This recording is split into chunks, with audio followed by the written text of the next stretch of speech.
So Made of Stone, I think it's called The Stone Roses Made of Stone, a documentary by Shane Meadows about the Stone Roses reforming to play this massive Heaton Park do. And Shane Meadows was on the show last week talking to James King. And a very fine interview it was too. What? Is it James King? Did I? Yeah. Sorry, talking to James King. I'll do the president. Talking to James King. And a very fine interview it was too.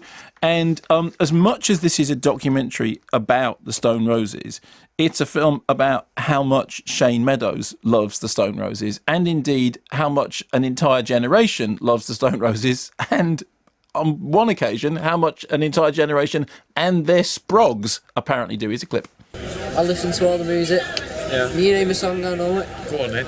Go on, name the song. What's that girl called who you sing about? About being raped. No, Sally Cinnamon on about there. Oh, Sally Cinnamon. Hey, I know another one. I know what one song's about, but I can't reveal it to the camera. Which animal out of the jungle did he sing about? I don't know what that was. Elephant Stone. Elephant. Oh, I know Elephant Stone. You know what? You won't last 2 minutes on Mastermind, you. Of course I would. So the thing is, it is very much a documentary about people's affection for the band. I mean, as much as, if not more, than it is about the band themselves. I mean, the band came out of Manchester in the 1980s, recorded a couple of albums, were beset by legal troubles and kind of fell apart. And this starts at the moment of Reformation. Shane Meadows, who tells this story about missing the Spike Island gig, which was, was for a long time, their great moment. He says in the director's statement, it was 1990, I was 17. Gosh, 17 in 1990.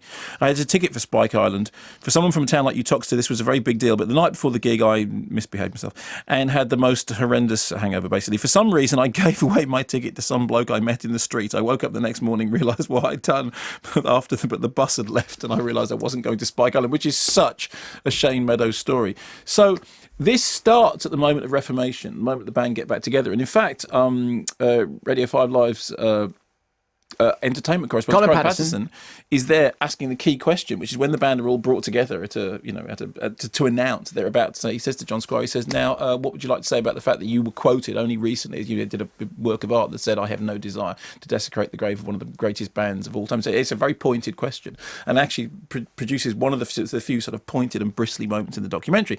There is archive footage. There's early Super 8 footage of the band members going on a scooter rally, which apparently has never been seen before.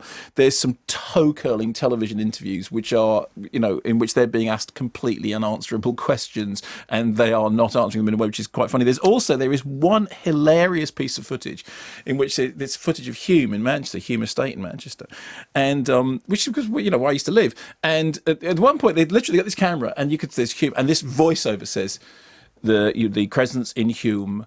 It's so astonishing that even hardened inner city dwellers are stunned into silence. And whilst they're saying it, you can see Charlie Baker's flat, you can see the kitchen. You go, I'm sorry, there were a lot of things, but they were never silent. But if that's that kind of that nonsensical news stuff about it's the most terrible place on earth, yeah, right, get over it.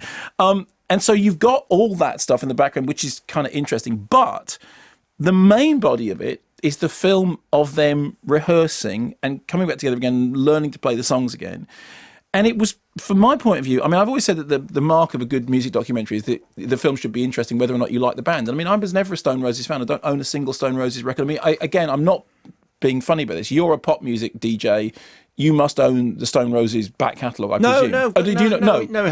Have a few. I'm not hardcore, but we enjoy playing it, Okay, fine. Well, I don't. I was never a fan, never saw them play live, don't own any of their records. But it's a tribute to the film that during the course of the film, I liked watching the film and I liked what I liked most was the film of them playing, in which you go, actually, they really can play. I mean, the rehearsal footage, when it's the drum and bass and everything together, is really well done. And it is a fans movie. It is a movie about the fans, but it is also a movie which is made by the fans, by a fan. In that interview that James did with Shane Meadows, he brought up the fact that after they get themselves together and they do this one sort of much smaller gig, which is the first time they played together, and that's really the kind of the coming together of everything, and that's where we heard that clip from outside, people trying to get their tickets to get in. You have to bring a piece of fan memorabilia to get in, to get a ticket. And then they do a sort of warm-up tour.